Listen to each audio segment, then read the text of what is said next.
সম্মানিত কৃষক কিষানী ভাই বোনেরা, আসসালামু আলাইকুম রহমতুল্লাহ। আপনারা যে ধানটি দেখতে পাচ্ছেন এটি হচ্ছে ৩ সিজনের উচ্চ ফলনশীল একটি জাত ঘনতারা। এই ধানটি ৩ সিজনেই উচ্চ ফলন দিতে সক্ষম।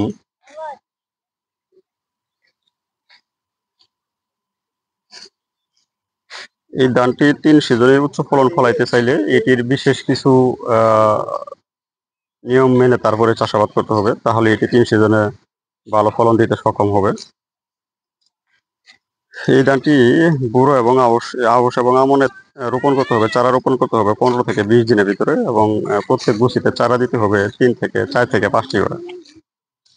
আর বুড়োতে রোপণ করতে হবে ৩০ থেকে ৩৫ দিনের চারা।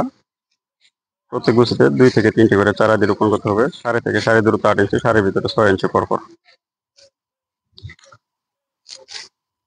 এই ধানটি সার ব্যবস্থাপনা করতে হবে, আমনে করতে হবে। আপনার জমিতে হাইব্রিড লাগালে যে পরিমাণ সার দেন সেই পরিমাণ সার দিলে হয়ে যাবে। আর বোরোতে করতে হবে আপনার জমিতে ২৯ লাগালে যে পরিমাণ সার দেন ২৯ এর সম পরিমাণ সার দিতে হবে।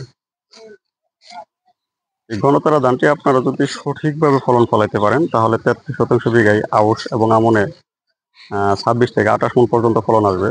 আর বোরোতে ৩৩ বিঘায় ২৮ থেকে ৩৮ মণ, অর্থাৎ প্রতি শতাংশে ৪০ থেকে ৪৫ কেজি পর্যন্ত ফলন আসবে।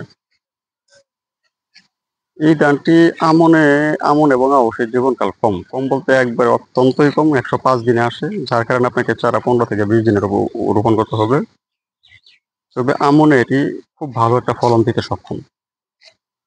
আপনার শতাংশে যদি ভালোভাবে করতে পারেন প্রায় শতাংশে ১ মণের কাছাকাছি চলে আসবে, বা ভালো করতে পারলে ১ মণ পর্যন্ত আইসা পড়বে।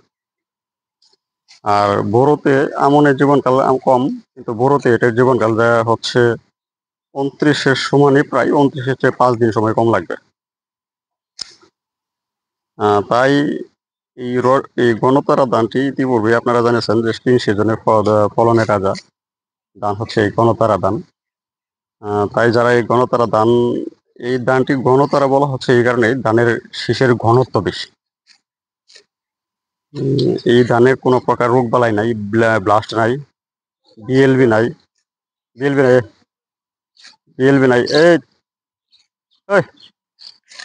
বিএলবি নাই। এবং এই গণতারা ধানটি ধানের শীষে অত্যন্ত ঘনত্ব, মানে অনেক ঘন ধান শীষে। ধানটি মাঝারি, গোল চিকন। এই গণতারা ধানটি রোপণ করতে চাইলে আপনাদের যে বিষয়গুলো মাথায় রাখতে হবে, আর সবচেয়ে বড় কথা হচ্ছে আর এই গণতারা ধানটি কিন্তু আপনার বোরোতে খুব ভালো পাশ কাঠি আসে। ১ থেকে ২টা করে চারা দিয়ে রোপণ করলে হবে। আর আমনে একটু পাশ কাঠি কম আসে, যার কারণে ৩ থেকে ৪টি করে চারা দিয়ে রোপণ করতে হবে। বিশেষ করে যারা সরিষা, আলু, পেঁয়াজ, রসুন মানে আমন কাটার পরে এইসব কাটতে চান, তারা নিঃসন্দেহে গণতারা ধানটি চাষাবাদ করতে পারেন। তবে একটা জিনিস মাথায় রাখতে হবে, এই গণতারা ধান চাষ করতে চাইলে আপনাদেরকে ১৫ থেকে ২০ দিনে চারা রোপণ করতে হবে আমনে। আর বোরোতে যদি এটি ভালো করতে পারেন তাহলে প্রতি শতকে ৪০ থেকে ৪৫ কেজি পর্যন্ত ফলন এসে পড়বে। বোরোতে সার দিতে হবে ২৯ এর সমান। এই ধানের বিশেষ করে এই ধানটির বিশেষ একটা ভালো বৈশিষ্ট্য হলো, ভালো গুণ হলো, এই ধানটি কিন্তু আপনার শুয়ে পড়ে না। যেমন কিছুদিন আগে অনেক ঝড় তুফান হয়েছে আমাদের এখানে, কিন্তু তারপরও ধান শুয়ে পড়ে নাই বা হেলে পড়ে নাই। দেখতে পাচ্ছেন খাড়া আছে। এবং ধানটি আমি একবারে লেটে রোপণ করছিলাম। এটি তারপরেও ইনশাআল্লাহ খুব চমৎকার ফলন হয়েছে। একবারে লেটে রোপণ করছিলাম। এত লেটে আর বড় ধান রোপণ করে না, তারপরও খুব চমৎকার ধান হয়েছে, দেখতে পাচ্ছেন।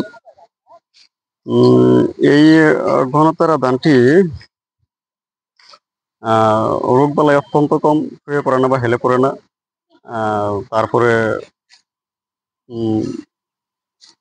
রোগবালাই কম, বিএলবি ধরে না, ব্লাস্ট ধরে না, আর ধানের চিটে হয় না। একদম ধানের শীষের গোড়া থেকে আগা অব্দি পর্যন্ত সবগুলাই পুষ্ট দানা হয়। তাই এই গণতারা ধানের বীজ ইতিপূর্বে আপনারা অনেকেই জেনেছেন গণতারা সম্পর্কে। তাই যারা এই গণতারা ধানের বীজ সংগ্রহ করতে চান তারা আমার সাথে যোগাযোগ করতে পারেন। আমার নাম আলহাজ মোহাম্মদ আসমাউল মন্ডল, পিতার নাম বাহাদুর মন্ডল, শেরপুর জেলা, শেরপুর সদর উপজেলা, কামারেশ্বর গ্রাম, বাড়িটা হচ্ছে মন্ডল বাড়ি, অর্থাৎ বাহাদুর মন্ডল বাড়ি নামে পরিচিত। আমার মোবাইল নাম্বার হচ্ছে 01835504853।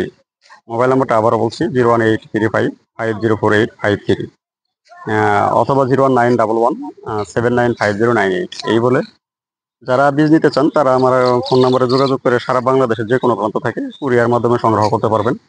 অথবা কেউ যদি এসে বা আমার ঠিকানা অনুযায়ী বাড়িতে এসেও নিয়ে যান, নিতে পারবেন। আপনাদের সুস্বাস্থ্য কামনা করে এবং দীর্ঘায়ু কামনা করে আগামী কৃষি সেক্টরে যাতে আপনারা সাফল্যভাবে চাষ করতে পারেন, কাঙ্ক্ষিত ফলন পাই সেই আশা ব্যক্ত করে এখানেই শেষ করছি। ওয়া আখিরু দাওয়ানা আলহামদুলিল্লাহ। আসসালামু আলাইকুম রহমতুল্লাহ।